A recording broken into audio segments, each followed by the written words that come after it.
Good morning, all. Yesterday, the country paused to recognize our nation's veterans. And on behalf of the entire Republican Conference, I want to express our heartfelt appreciation to every veteran who has served our country. Their commitment to service and the love of the country exemplifies the very best of America. They deserve leaders in Washington who will hold the line and do their part in protecting our individual liberties at home. That is why I could not be prouder of the House Republicans and those who will join us in the next Congress. It will be the most diverse class we have ever had. Many have already dubbed this year the year of the Republican woman, and it couldn't be truer from that statement. We are poised to have 29 House Republican women join our ranks, surpassing the previous record. Every Democrat incumbent who lost, either lost to a woman, minority, or a veteran Republican. Meanwhile, Democrats are set to have the slimmest Democrat majority since World War II. Pundits doubted us, polls were stacked against us, and I don't believe one person in this room believed we'd win one race. The Cook report said we'd lose 15-20. The majority leader, Steny Hoyer, said just days before the election that they would gain 15 seats and Republicans would lose them. Sherry Boustros, the head of the DCCC, I guess for a few days longer, poised that they would be double digits victories. Nancy Pelosi, the Speaker of the House, claimed that she was not only winning the majority, she was having 2 elections this November, that it would be such a large victory she would guarantee the majority for the next election as well. They were all wrong. Not one Republican incumbent lost. Republicans won from Miami to New York to Minnesota to California. The only seat the Democrats won was an open seat, and then they claimed to have won a redistricting in North Carolina where Republicans didn't even run. I heard the Speaker call it a mandate. It was a mandate against socialism.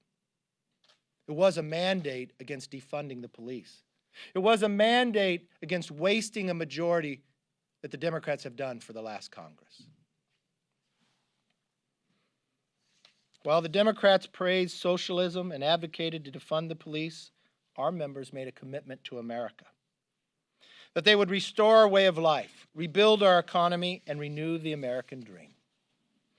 We are eager and ready to show up to work, unlike the Democrats. Yesterday, Chairperson Lofgren signaled that the Democrats have infrastructure in place to ensure Democrats can continue to get paid for not showing up to work. Something Americans across this country don't have the privilege to do. Millions of Americans have already returned to work, and millions more want to return. If they are willing to show up in person, so can we. It can be done in a safe manner to minimize the risk for members, for staff, employees, and for you, the press. Just as we did with the proxy voting scheme, House Republicans will stand up and defend the Constitution, even if it gets in the way of the Democrats' boat vacations and road trips to rocket launches. We believe Congress is essential. We believe you just spent some millions of dollars saying you'll be the voice for all of you in your district. You should show up and be that voice. Just like in May when I put myself and Tom Cole and Rodney Davis gave a plan to open up the House safely with testing, which the Speaker denied us. The ability to have rooms separated and distance so we could have hearings in a safe manner. Even to this day, the Speaker has no plan of how to have the House safely open up. Our success is already threatening Democrats. Instead of planning to work with us, they are already plotting ways to silence the minority party's voice in Congress. As many of you know, they want to change the rules to the motion to recommit, the MTR, as many of you know it. It's the only way that a legislative body allows a minority just to have one amendment to a bill. It's the only way the minority party can use the influence to improve legislation and serve as their constituents' voice in D.C. We won't let them silence us. This election cycle has made one thing clear. The Republican Party is now the party of the American worker. That is the actual mandate that we had from the voters. We are going to fight them, push back against Democrats' radical policies, and we'll continue to put America first. With that, let's open up for questions. Yes, sir. With regard to the election, Nancy Pelosi has, and Speaker Schumer, Leader Schumer has said basically that with all these lawsuits, that all it's doing is just jeopardizing the democracy of America. Not at all. You've got a hand recount going in Georgia. Every recount needs to be finished. You got challenges inside courts. Every challenge needs to be heard. Regardless of who you support in this election, at the end of the day, we want America to be united. Regardless of how this outcome is, you want to be able to trust the election. If there was something that was wrong in this election, we do not want to repeat it for the future either. Just as we watched in the race in 2000, it carried out more than 37 days because there were court cases. They were heard. I think when you have more than 150 million Americans voting, let's make sure we get this right. Yes, ma'am. Texas is a concern. Democrats really pinned hopes on about 10 seats, I think. Can Republicans now say that Texas is red and going forward for the next few cycles, or no? Look, I think every place is going to be competitive in the future. This country is very divided. We watch in all these races. But the Democrats said they were going to flip Texas. The Cook report actually had it as a toss-up, I think, at the end. They believed they were going to win all these open seats. They believed they were going to defeat incumbents. They didn't. Not only in Texas, they did not defeat one Republican incumbent who ran for re-election. In the open seats, they only won one on the large number of all the open seats. In Texas, no, they didn't defeat one down there. And we, just like in every other state on this win, we're going to have some amazing women, Beth Van Dyne, who's going to add to the delegation of Texas and to the Republican Party. Yes. You mentioned all these women, Republicans, now 29 coming in, but how concerned are you about the Marjorie Taylor Greenes, the Lauren Boeberts, who have talked about and supported QAnon in the past, creating controversy for your conference? I mean, Marjorie Taylor walked around. Did Bresnahan give you this question? No. Look, Marjorie Taylor, she walked around with a Bible looking for Reps Tlaib and Omar, saying that they needed to swear on the Bible and not the Quran. Like, how are you going to deal with? Look, our party is very diverse. You mentioned two people who are going to join our party, and both of them have denounced QAnon. So the only thing I would ask of you in a press, these are new members, give them an opportunity before you claim what you believe they have done and what they will do. I think it's fair for all. Yes? Do you feel that any of the legal efforts or the recounts will change the results in any single state or overturn anything related to the overall election? Look, I focused heavily on the House races. I thought when I looked, I follow data numbers. I thought early on that Arizona, based upon the number of votes that were left out, could switch back to President Trump. Don't know if that's going to be the case. I see things narrow. Let me give you an example, I guess more on a micro level, because it's very difficult. Like I have in my own race, in my county, we have 2 congressional seats. They tell me there's approximately 150,016 votes left. They use the number 16, and it's approximate. But they can't tell me in which district they are. I just watched a race in New Jersey that the AP called, and probably called way too soon. Tom Kean is coming back up because in the manner of what we've had this election is different than others, okay? A lot of by vote mail, some states have done it before, others have not. Some mailed it to everybody. So when they counted, some counted certain votes coming in and it'd be disproportionate. Democrats more likely voted in the absentee portion and Republicans overwhelmingly voted on election day. So each area doesn't count them the same. So in this case in New Jersey, they counted the votes based upon when they came in. So it looked like a member had a really high margin. So they called the vote. Now we're seeing it just trick down. So the new ones that are counting, Tom Kean's winning by 63%. So your answer to your question is, one could. And it's best because everybody took the time to go vote. Let's wait till we have all the information. They're going to recount by hand in Georgia. That's going to take some time. That's a close race. We had close race in the last presidential. Let's let all of them carry out, and yeah, some of them could switch. Yes, ma'am. You added a record number of women to the conference, but obviously still a fraction of what the Democrats have in terms of diversity. You can't even give us that, Ken. Go ahead. I'm sorry. What's your plan to continue to increase diversity in the conference? Exactly what the plan I told you 2 years ago. That I believe the Republican Party is much more diverse than what reflects on the floor. And I think this election proved it. I think when you look at who ran, who represented the party, and where they represented it from.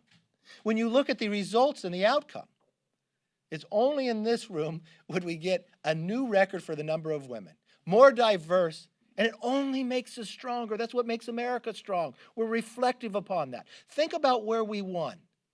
We won 2 seats in Miami. Maria Salazar, Carlos Jimenez. Maria defeated a congresswoman who was the former Secretary of the Health and Human Service, who called herself a pragmatic socialist. When I listen to the Democratic caucus on Twitter, they're all burning up, we're not socialists. They literally claimed to be, and they lost over it. We defeated a sitting chairman of a committee. Been here more than 30 years. The DCCC own chair had to put $1 million into her own race in the last week, and it was questioned on election night whether she was going to win. One day, you should at least let us have what took place that night. It was an unbelievable night for Republicans in Congress. Something that we told you about 2 years ago, that we would be more diverse exactly the way we look at it across the party. Those people had to run. They put their name on the line. Not only, if you take us from 2 years ago, only 44 women won the primary. This time, 94. More women ran as Republicans than any time in the history of the Republican Party. Before, the record was 143, 225 ran this time. So we're doing fabulous, and we're going to continue it. And what's going to happen with the success of the women, the success of the diversity, it's going to empower others to see, you can do it, I can do it too. Maybe I've been quiet about my beliefs in this party, but I know this party has a place for me, so they're going to join.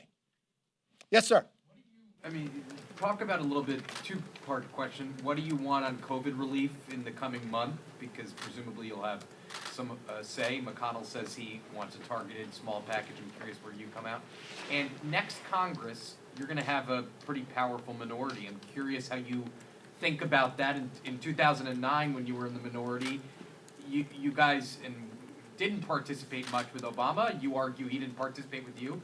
Let's not have that conversation. I'm just curious about your orientation going into next Congress if Biden's the president, which seems obvious to most people at this point. The first thing I want to have happen, I want politics to end on the COVID. Now, you know, I've been in all the discussions with the leaders.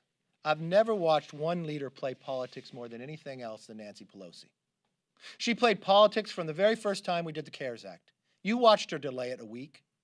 You watched her, and I've watched her time and again inside the meetings. She had one mission and one mission only. She was willing to sacrifice her own members. Remember what she said prior to departure when we were talking about COVID and the problem solvers had put a plan up. What'd she call the problem solvers? They're irrelevant. She knew her own members were going to lose, but her whole focus, her tunnel vision was, it didn't matter what the issue is, but if I can make President Trump weaker for an election, I'm going to do it. And what she did in that instance is she sacrificed our economy and people who were hurting. The election is now over, and I think it was very clear that she should end her politics about it. And we should be able to get into a room. We've got money sitting there. What did the Republicans do? We put on the floor 37 times to be able to vote for money for COVID, for PPP. There is more than $137 billion sitting there. It's only the date why you can't keep going out. She dispersed Congress because she was afraid I was going to do a motion to recommit. She changed how we voted to the floor on our continuing resolution, simply because she was afraid people would have got resources and help. So the number one thing that has to happen, the only thing that's standing in the way, in my view, is Speaker Pelosi. You want a targeted COVID? Yes, yes. And you know what? We have more information today. We've got more than $100 billion sitting there for states. This is money that's already appropriated. Why is it being held up? People need some relief, and we can provide it. That money, the PPP, goes to small businesses. It doesn't go to the owners, it goes to the employees. It pays the rent. It's every small city we know, a person who had a dream and took a risk and lets them stay around. That's all that has to get done. Now, working on the other side and thinking about the next Congress, I put a lot of thought into it. I'm first going to wait to see who holds up to become Speaker. As you know, I've been to those battles. They're not easy. It takes 218 on the floor. There were 15 Democrats who voted against the speakership of Nancy Pelosi last time. 10 of those 15 Democrats will be back. If 10 Democrats vote again against Nancy Pelosi, she will not be Speaker. You see, the numbers are different. It is the smallest Democrat majority since World War II. And from every reporting I'm seeing, or if I'm just reading Twitter, from their conference chair to Congresswoman AOC, it doesn't seem they're getting along very well. They're fighting on the fundamental of who they are, for what they champion and what they lost over. And they have the exact same leadership team that they lost last time with. I don't know in history, has there ever been a leadership team to lose the majority twice? Well, if they elect the same, we'll know for sure whether that will be in history. Do you think that... I always look forward to your question. I appreciate that. I will be asking you too.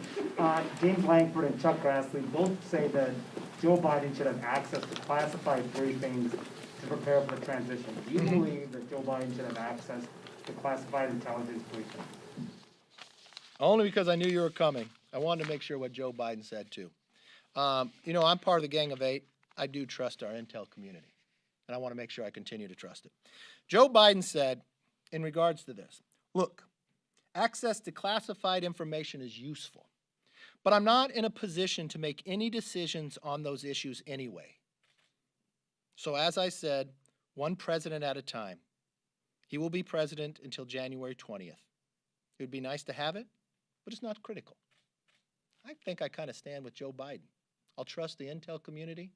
He's not president right now. Don't know if he'll be president January 20th, but whoever is, will get the information. Thank you all very much. Look forward to spending time with you at Greater.